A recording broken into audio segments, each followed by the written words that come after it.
I had said that I was more worried about the Sixers than I was about the Eagles. I was more concerned that the Sixers would ruin my Thursday night, and until game 7, they ruined every day up until then. Than I was about the Eagles ruining my Thursday night. And as I said earlier, both teams slam dunked it.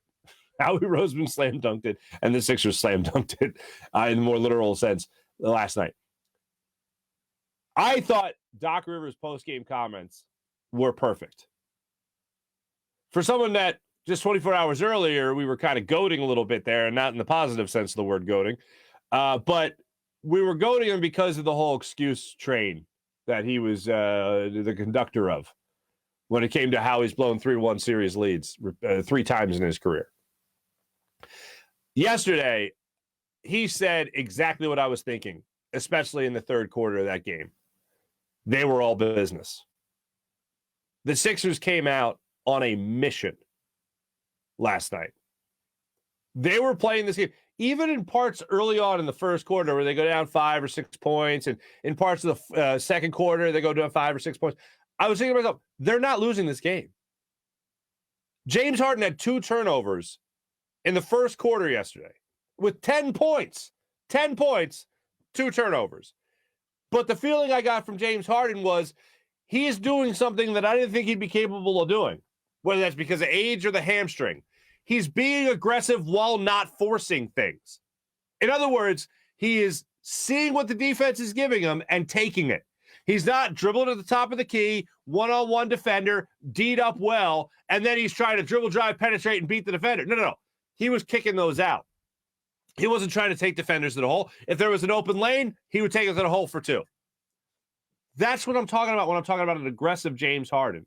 I'm not talking about jacking up shots left and right. I'm talking about, that's there for me to take to the hole unimpeded. Let me go to the hole.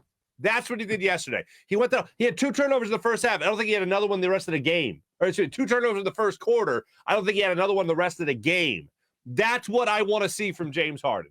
Not forcing anything, not trying to impose your will on anybody, just taking what you're giving. And that's going to be an easier route and a more conservative route for James Harden to play so he doesn't turn the ball over, and he also conserves his energy as the game goes on. Because trying to beat somebody off the dribble with contact can take a little bit out of a 32-year-old player with a bum hamstring. So I'm going to go ahead and advise that he does not do that. Yesterday, James Harden played his perfect game. That was a perfectly played game by James Harden. Joel Embiid, we can talk about the Phillies winning. We can talk about the Eagles nailing the draft. Can we talk about all of a sudden Joel Embiid's hand is miraculously cured? It's a miracle. That might be the best thing that happened yesterday. Joel Embiid had an over 30-point game, was perfect from the foul line practically, was great from the field, was aggressive attacking the rim, was getting rebounds for you, was getting into it a little bit with, who was the fellow, Scotty Barnes? Kate Scott, I couldn't agree with you more. You don't want that smoke, homie. You don't want that. It was, oh my goodness. Just sheer dominance. Do I sound like too much like a fanboy today, or do I sound like how we're all feeling? Because I think I sound like we're all feeling. But I'm just not used to this much positive energy. Not that I ever look to be negative. Not that I ever look to be negative, I swear. But I just feel like I got to be honest. And a lot of times when you're honest, you're talking about the things that aren't so good.